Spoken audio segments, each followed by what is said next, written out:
ପ୍ରଥମ ଅଧ୍ୟାୟ ଗଣନା ସଂଖ୍ୟା। ପ୍ରଥମ ଅଧ୍ୟାୟ ଗଣନା ସଂଖ୍ୟା ଷଷ୍ଠ ଶ୍ରେଣୀର ହେଲା। କେଉଁ ଶ୍ରେଣୀ? ଷଷ୍ଠ ଶ୍ରେଣୀର ପ୍ରଥମ ଅଧ୍ୟାୟ ଗଣନା ଓ ସାମୟିକ ସଂଖ୍ୟା। ଗଣନା ସଂଖ୍ୟା ଆମେ ପଞ୍ଚମ ଶ୍ରେଣୀରେ ପଢ଼ିଥିଲା। ଗଣନା ସଂଖ୍ୟା କ'ଣ? ଗଣନା ସଂଖ୍ୟା ହେଉଛି ଯେଉଁଠି ସଂଖ୍ୟା କି 1 ଦ୍ୱାରା ଆରମ୍ଭ ହୋଇ ଆଦି ପର୍ଯ୍ୟନ୍ତ ବା ଇତ୍ୟାଦି ଆଦି ପର୍ଯ୍ୟନ୍ତ ବା ଇତ୍ୟାଦି ସେହି ସଂଖ୍ୟାକୁ ଆମେ ଗଣନା ସଂଖ୍ୟା କହିଥାଉ ହେଲା। କେଉଁ ସଂଖ୍ୟା କହିଥାଉ? ଗଣନା ସଂଖ୍ୟା। ଗଣନା ସଂଖ୍ୟାର ଅନ୍ୟ ନାମ କ'ଣ? ଗଣନା ସଂଖ୍ୟାର ଅନ୍ୟ ନାମ କ'ଣ ପିଲି? ଗଣନା ସଂଖ୍ୟାର ଅନ୍ୟ ନାମ କ'ଣ? ସ୍ୱାଭାବିକ ସଂଖ୍ୟା। କେଉଁ ସଂଖ୍ୟା? ସ୍ୱାଭାବିକ ସଂଖ୍ୟା ନା ସ୍ୱାଭାବିକ ସଂଖ୍ୟା। ଦେଖ 1 2 3 4 5 ଆଦିକୁ ଗଣନା ସଂଖ୍ୟା କାର୍ଯ୍ୟରେ ବ୍ୟବହାର କରିଯାଉ। ଦେଖ 1 2 3 4 5 ଆଦି ପର୍ଯ୍ୟନ୍ତ ଗଣନା ସଂଖ୍ୟା 1 2 3 ଆଦି। ଏଥିରେ କ୍ଷୁଦ୍ରତମ ଗଣନା ସଂଖ୍ୟା କ'ଣ? 1 ଆଦି ପର୍ଯ୍ୟନ୍ତ ହେଲା। ଏଥିରେ ବୃହତ୍ତମ ସଂଖ୍ୟା ଅଛି? ଦେଖିଲ ପିଲେ ଏଥିରେ ବୃହତ୍ତମ ସଂଖ୍ୟା ଅଛି କି? ନାହିଁ। ଏଥିରେ ଅସଂଖ୍ୟ ସଂଖ୍ୟା ଅଛି। ଗଣନା ସଂଖ୍ୟାର ଶେଷ ନାହିଁ, ସେଥିରେ ଅସଂଖ୍ୟ ଅଛି, ତେଣୁ ତା'ର ବୃହତ୍ତମ ସଂଖ୍ୟା ନାହିଁ। 100 10 20 30 50 60 ଅସଂଖ୍ୟ 100କୁ ଆମେ କହିବା କି ବୃହତ୍ତମ ତା'ର ସଂଖ୍ୟା ନୁହେଁ।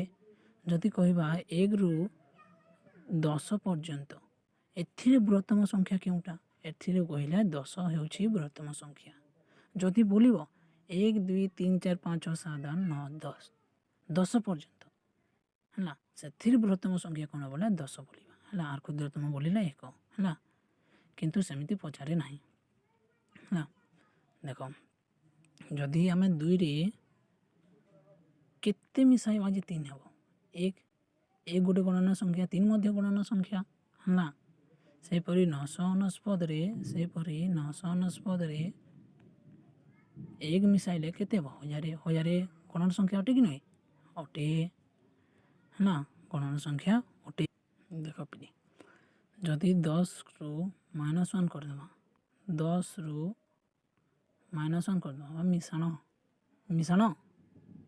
ଫେଟାଣ କରିଦେବା ବା -1 କରିଦେବା 9 ହେବା। 10ର ପୂର୍ବବର୍ତ୍ତୀ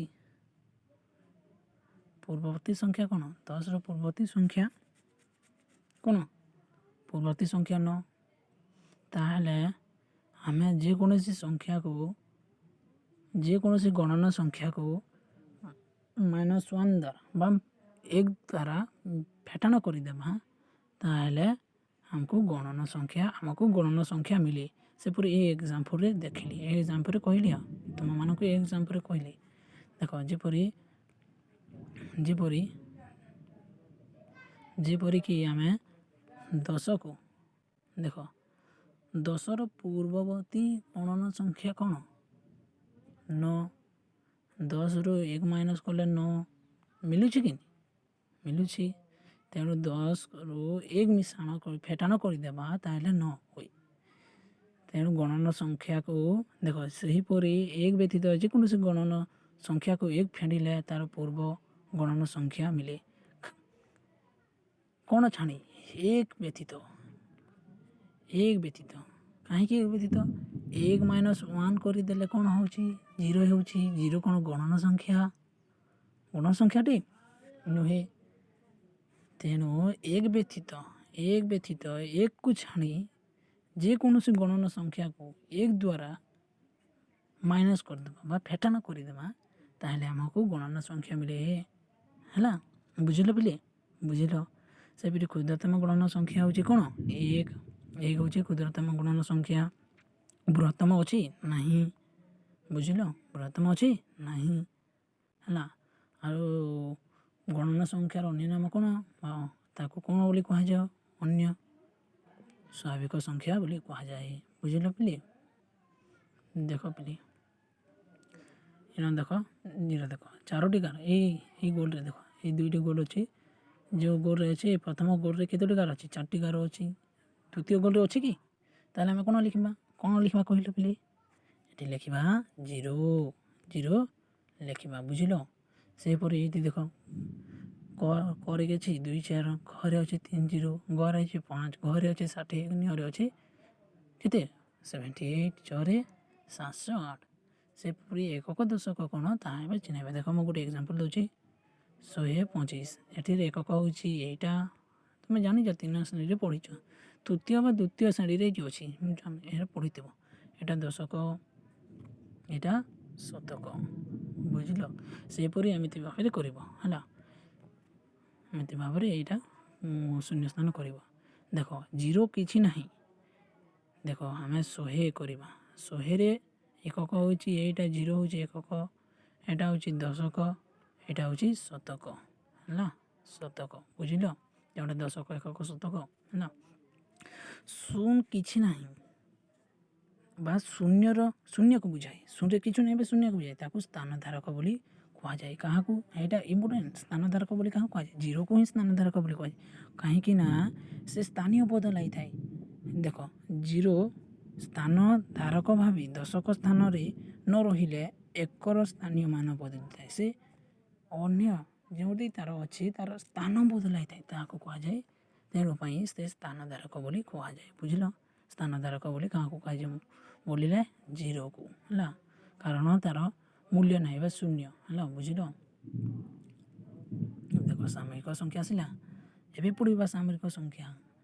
ସାମଗ୍ରିକ ସଂଖ୍ୟା ହେଉଛି ଯେଉଁ ସଂଖ୍ୟା 0 1 2 3 ଆଦି ପର୍ଯ୍ୟନ୍ତ ଆଦି ବା ଇତ୍ୟାଦି ସେହି ସଂଖ୍ୟାକୁ ସାମଗ୍ରିକ ସଂଖ୍ୟା କୁହାଯାଏ। ଯେଉଁ ସଂଖ୍ୟା କି 0 ଠାରୁ ଆରମ୍ଭ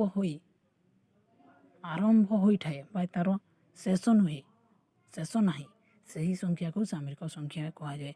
ଯେଉଁ ସଂଖ୍ୟା 0 ଠାରୁ ଆରମ୍ଭ ହୋଇଥାଏ ସେହି ସଂଖ୍ୟାକୁ ସାମରିକ ସଂଖ୍ୟା କୁହାଯାଏ। ଆଉ ଯେଉଁ ସଂଖ୍ୟା 1 ଠାରୁ ଆରମ୍ଭ ହୋଇଥାଏ ତାକୁ ଗଣନ ସଂଖ୍ୟା କୁହାଯାଏ। ଆଉ ଯେଉଁ ସଂଖ୍ୟା 0 ଠାରୁ ଆରମ୍ଭ ହୋଇଥାଏ ତାଙ୍କୁ ସାମଗ୍ରିକ ସଂଖ୍ୟା କୁହାଯାଏ ବୁଝିଲ ପିଲେ ହେଲା।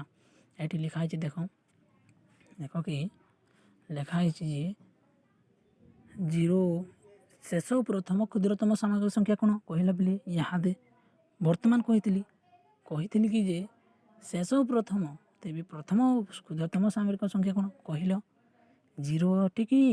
ହଁ 0 ହିଁ ଅଟେ। ପ୍ରଥମ କ୍ଷୁଦ୍ରତମ ସାମରିକ ସଂଖ୍ୟା କ'ଣ 0 କ'ଣ 0 ପିଲେ 0। ସେହିପରି ଶେଷ ବୃହତ୍ତମ ସାମୟିକ ସଂଖ୍ୟା ଅଛି କି ଅଛି ନା ନାହିଁ ପିଲେ ନାହିଁ ବୁଝିଲ ନାହିଁ। 0ର ପରବର୍ତ୍ତୀ ସାମରିକ ସଂଖ୍ୟା କ'ଣ 0ର ପରବର୍ତ୍ତୀ ଏକ ସାମୟିକ ସଂଖ୍ୟାଟି ହଁ 0ର ପରବର୍ତ୍ତୀ ସାମୟିକ ସଂଖ୍ୟା ହେଉଛି 1। ସେହିପରି 1ର ପୂର୍ବବର୍ତ୍ତୀ ସାମୟିକ ସଂଖ୍ୟା କ'ଣ 1ର ପୂର୍ବବର୍ତ୍ତୀ ହେଉଛି 0 ହେଉଛି 1ର ପୂର୍ବବର୍ତ୍ତୀ ସାମଗ୍ରିକ ସଂଖ୍ୟା। ସମସ୍ତ ଗଣନ ସଂଖ୍ୟା ସାମୟିକ ସଂଖ୍ୟା କି ହେବ କି? ହଁ ହେବ।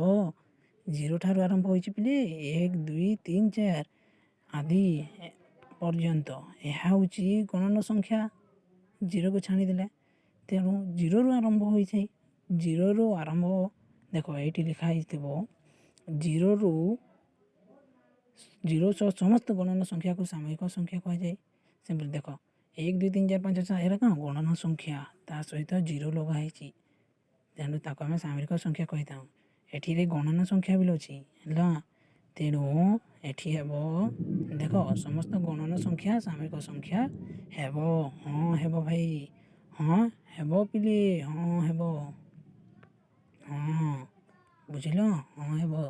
ସେହିପରି ସମସ୍ତ ସାମୟିକ ସଂଖ୍ୟା ଗଣନ ସଂଖ୍ୟା ହେବ କି ନା ହେବ ନାହିଁ କାହିଁକି ନା 0 ଗୋଟିଏ ଗଣନ ସଂଖ୍ୟା ନୁହେଁ ତେଣୁ ହେବ ନାହିଁ ଏଠି ବୁଝିଲ।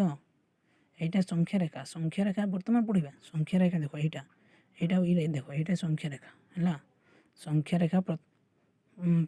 ରେଖା ଅଛି ପିଲେ ଆମେ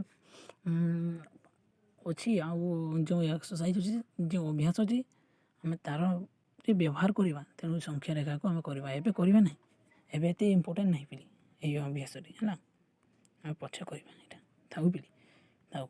ଆମେ ତାପରେ ଅଭ୍ୟାସ କାର୍ଯ୍ୟ ଦେଖିବା ଆଉ ଗୋଟିଏ ଏଇଟା ବଡ଼ ହେଇଯିବ ପିଲେ ବଡ଼ ହେଇଯିବ ତେଣୁ ପାଇଁ ମୁଁ ଆଉ ଗୋଟିଏ ଭିଡ଼ିଓ ବନାଇ ପଠାଇବି ହେଲା ଏଠି ବଡ଼ ହେଇଯିବ ଏ ଅଭ୍ୟାସ ଆମେ ଆଉ ଗୋଟେ ଭିଡ଼ିଓରେ କରିବି ହେଲା। ଧନ୍ୟବାଦ ପିଲି ଦେଖିଥିବାରୁ। ଆଉ ଲାଇକ୍ କରିଦିଅନ୍ତୁ ପିଲି। ଆଉ ନୂଆ ନୂଆ ଭିଡ଼ିଓ ବନାଇବି। କ'ଣ ଡାଉଟ୍ ଅଛି ତାହେଲେ କମେଣ୍ଟ କରିଦିଅନ୍ତୁ। କ'ଣ ଡାଉଟ୍ ଅଛି କମେଣ୍ଟରେ ତୁମେ କରିଦିଅ, ମୁଁ ତା'ର ସଲ୍ୟୁସନ୍ କରିବି, ନିହାତି ସଲ୍ୟୁସନ୍ କରିବି ପିଲି। ଧନ୍ୟବାଦ, ରଖୁଛି ପିଲି।